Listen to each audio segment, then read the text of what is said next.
ब्रह्म मुहूर्त में जागने वाले व्यक्ति को तेज यश, समृद्धि, वैभव, उत्तम स्वास्थ्य और दीर्घायु का वरदान मिलता है। शास्त्रों में कहा गया है कि ब्रह्म मुहूर्त की निद्रा पुण्य का नाश करती है, अर्थात इस पवित्र समय में सोने से आपके संचित पुण्य छीन हो जाते हैं। जो लोग रोग मुक्त एक लंबी और खुशहाल जिंदगी चाहते हैं, उन्हें सूर्योदय से पूर्व बिस्तर छोड़ देना चाहिए। हमारी सनातन संस्कृति में इस समय को अमृत बेला कहा गया है। यह सूर्योदय से लगभग 96 मिनट यानी 1.5 घंटे पहले का वह जादुई समय है, जिसकी सही इस्तेमाल करना अगर आप सीख गए हो तो कुछ ही दिनों में अपने जीवन में आने वाले सकारात्मक बदलाव को देखकर आप चकित रह जाएंगे। आप अपने किसी भी बड़े लक्ष्यों को इतनी सरलता से हासिल कर लेंगे जिसकी आप में शायद कल्पना भी नहीं की होगी। आप किसी भी हुनर या स्किल में इतनी जल्दी मास्टर बन जाएंगे कि आपको अपनी ही क्षमताओं पर आश्चर्य होने लगेगा। ऐसा इसलिए है क्योंकि ब्रह्म मुहूर्त में शुरू किया गया कोई भी प्रयास ठीक वैसे ही फलता फूलता है जैसे पानी, खाद और धूप मिलने पर एक पौधा तेजी से बढ़ता है। इसलिए विद्वानों ने इसे रचयिता का समय कहा गया है। यह कोई अंधविश्वास या जादू टोना नहीं है, बल्कि ब्रह्म मुहूर्त के इस प्राचीन ज्ञान को आधुनिक विज्ञान ने भी पूर्ण रूप से स्वीकार कर लिया है। आप स्वयं इसे आजमा कर देखिए। मात्र कुछ दिनों में ही आपके शरीर से परेशानियां दूर होने लगेंगी। तनाव और डिप्रेशन, अवसाद, सारी चीजें गायब होने लगेंगी। जीवन की सारी मुसीबतें खत्म हो जाएंगी। हमारे प्राचीन धर्म ग्रंथ जैसे वेद, पुराण और उपनिषदों में ब्रह्म मुहूर्त को सर्वोच्च स्थान दिया गया है। मनुस्मृति में स्पष्ट वर्णन मिलता है कि ब्रह्म मुहूर्त में जाकर व्यक्ति को ध्यान और वेदों का चिंतन मनन करना चाहिए। अब आप विचार कीजिए, वेदों जैसे जटिल और गहरे ज्ञान को समझने के लिए महर्षि मनु ने ब्रह्म मुहूर्त का समय ही क्यों चुना? इसके लिए एक बहुत बड़ा वैज्ञानिक कारण है। केवल सनातन धर्म ही नहीं, बल्कि विश्व के अन्य प्रमुख धर्मों में भी भोर के इस समय को प्रार्थना, इबादत, धार्मिक ध्यान, अध्ययन और आत्मचिंतन के लिए सर्वश्रेष्ठ बताया गया है। तो चलिए अब आपको विस्तार से बताते हैं कि आखिर इस समय ब्रह्मांड में ऐसी कौन सी घटना घटती है जो ब्रह्म मुहूर्त को इतना शक्तिशाली बनाती है। तो पहला कारण है शुभ मुहूर्त से आरंभ। हम अपने जीवन में सभी मांगलिक कार्य जैसे विवाह या गृह प्रवेश मुहूर्त देकर ही करते हैं, तो फिर हम अपने हर दिन की शुरुआत एक श्रेष्ठ मुहूर्त से क्यों ना करें। ज्योतिष के अनुसार एक मुहूर्त 2 घड़ी का होता है। एक घड़ी 24 मिनट की होती है, यानी 2 घड़ी मिलकर 48 मिनट का एक मुहूर्त बनाती है। पूरे दिन में कुल 30 मुहूर्त होते हैं, जिनमें 29वां मुहूर्त ब्रह्म मुहूर्त होता है। ज्ञान प्राप्ति, ईश्वर की आराधना, लक्ष्य निर्धारण और सर्वांगीण विकास के लिए सबसे उत्तम समय इसे ही माना गया है। आपका लक्ष्य चाहे जो भी हो, उसे पाने के लिए आपको एकाग्रता की आवश्यकता जरूर होगी, जहां कोई भी बाहरी या आंतरिक विचार आपको भटका न सके। जब आप ऐसी एकाग्रता और फ्लो स्टेट में काम करते हैं तो परिणाम असाधारण ही मिलते हैं।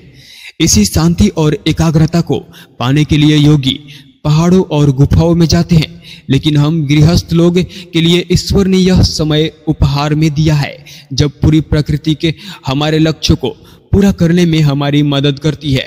आइए समझते हैं कि ब्रह्म मुहूर्त हमारी मदद कैसे करती है। सनातन धर्म पूरी तरह से एक वैज्ञानिक जीवन शैली है। इसमें दिन के समय को अलग अलग काल खंडों में बांट दिया गया है। शाम 6 बजे से 9 बजे का समय रुद्रकाल कहा जाता है और इस रुद्रकाल में किसी भी व्यक्ति को सोना नहीं चाहिए। रात 9 बजे से 12 बजे का समय को राक्षस काल कहा जाता है और इस काल में किसी भी व्यक्ति को जागना नहीं चाहिए। रात 12 बजे से 3 बजे का समय गंधर्व काल कहा जाता है, जो हमारी गहरी नींद के लिए मानी जाती है, और सुबह 3 बजे से 6 बजे का समय मनोहर काल है और इस मनोहर काल के दौरान हमें बिस्तर अवश्य त्याग कर देना चाहिए। मनोहर काल के दौरान ब्रह्मांड में कॉस्मिक एनर्जी, विश्व शक्ति का प्रवाह अपने चरम पर होता है। इस समय किया गया ध्यान मेडिटेशन इतना प्रभावशाली होता है कि कुछ ही दिनों में आपको विशेष अध्यात्म अनुभव होने लगते हैं। आपकी प्राण शक्ति का स्तर इतना बढ़ जाता है कि अपनी बुद्धिमत्ता और चेतना में स्पष्ट अंतर महसूस करेंगे। इसी ऊर्जा को ग्रहण करने के लिए साधु संत ब्रह्म मुहूर्त में साधना करते हैं। लेकिन ऐसा ही नहीं है कि ऊर्जा को पाने के लिए आपको सिर्फ ध्यान ही करना है, बिल्कुल नहीं। अगर इस समय आप पूरी एकाग्रता के साथ कोई भी काम करें, चाहे वह पढ़ाई ही हो, बिजनेस की प्लानिंग हो या कोई रचनात्मक कार्य, तो उसके नतीजे सामान्य से कई गुना बेहतर मिलेंगी। कॉस्मिक एनर्जी के बाद ब्रह्मांड हमें दूसरा उपहार देता है।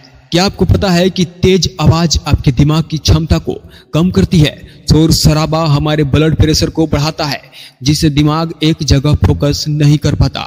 हैरी टॉपर की मशहूर लेखिका जेके रोलिंग ने बताया था कि लिखते समय बाहरी शोर के कारण वे ध्यान नहीं लगा पा रही थी, इसलिए उन्हें एक होटल में कमरा किराए पर लेनी पड़ी थी ताकि वे शांति से लिख सके।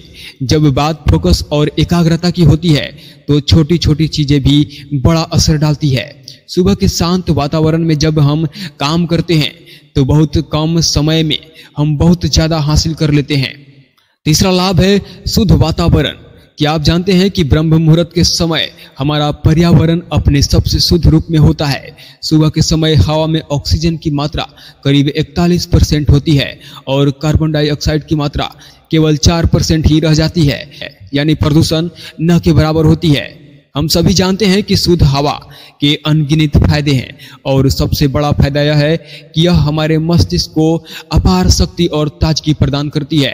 तो आपने देखा कि कैसे ब्रह्म मुहूर्त में ब्रह्मांड और प्रकृति दोनों मिलकर आपका सहयोग करते हैं। अब हम जानते हैं कि हमारा खुद का शरीर इस समय कैसा साथ देता है।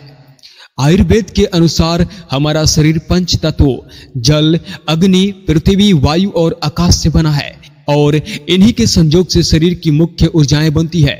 वायु और आकाश से वात, अग्नि और जल से पित्त तथा जल और पृथ्वी से कफ बनता है। इसमें से 2 वात शक्ति है, वह मानसिक कार्यों के लिए बहुत ही महत्वपूर्ण है। सुबह 2 बजे से 6 बजे तक शरीर में वात का संचार होता है, इसलिए इस समय में रचनात्मक और बुद्धि वाले कार्य करने चाहिए। लेकिन वात काल में हमें दिमागी काम क्यों नहीं करना चाहिए? क्योंकि यह वात शक्ति हमारे शरीर के एक ऐसे ऊर्जा केंद्र से जुड़ी है जो आध्यात्मिक चेतना को जगाता है। यह हमारी भावनाओं को भक्ति, शुद्धता, ईश्वर प्रेम और निष्ठा की ओर ले जाता है। इसका प्रतीक हिरण है जो अत्यधिक सतर्कता और जागरूकता का संकेत है। सबसे खास बात यह है कि इस चक्र के देवता भगवान शिव और माता पार्वती हैं, जो चेतना और प्रकृति के प्रतीक है। इस चक्र को अनाहत चक्र भी कहते हैं। जब ब्रह्म मुहूर्त में शरीर और वात प्रभावित होता है और हम कोई बौद्धिक कार्य करते हैं तो अनाहत चक्र सक्रिय हो जाता है। इसका रंग हल्का नीला है जो आकाश का रंग है। अनाहत का तत्व वायु है जो स्वतंत्रता और फैलाव का प्रतीक है और आकाश अनंतता का प्रतीक है। यह हमारी रचनात्मक और ज्ञान को अनंत तक फैलाने में मदद करता है। अनाहत चक्र से उत्पन्न होने वाली दूसरी शक्ति संकल्प शक्ति, यानी इच्छाओं को पूरा करने की ताकत। आप अनाहत चक्र जितना पवित्र और संतुलित होगा, आपकी मनोकामनाएं उतना ही शीघ्र पूरी हो जाएंगी। एक अच्छी और गहरी नींद लाने के बाद ब्रह्म मुहूर्त में हमारा दिमाग बाकी समय की तुलना में ज्यादा शांत और एक्टिव होता है। यह वह समय है जब ब्रह्मांड और हमारा शरीर दोनों ही सकारात्मक ऊर्जा से लबालब भरे हुए होते हैं। हमारे शरीर को प्राकृतिक नियमों के हिसाब से ही चलना चाहिए।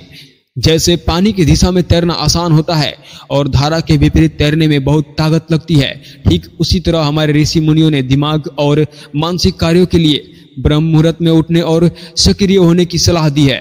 यदि आप प्रकृति के साथ देने के लिए तैयार हैं, आपका शरीर भी तैयार है। बस देर है तो आपको जागने की और प्रकृति के साथ कदम मिलाकर चलने की। मित्रों, यदि आपको हमारी यह प्रस्तुति और जानकारी अच्छी लगी हो तो कमेंट बॉक्स में हर हर महादेव जरूर लिखें और वीडियो को लाइक करना बिल्कुल ना भूलें। धन्यवाद।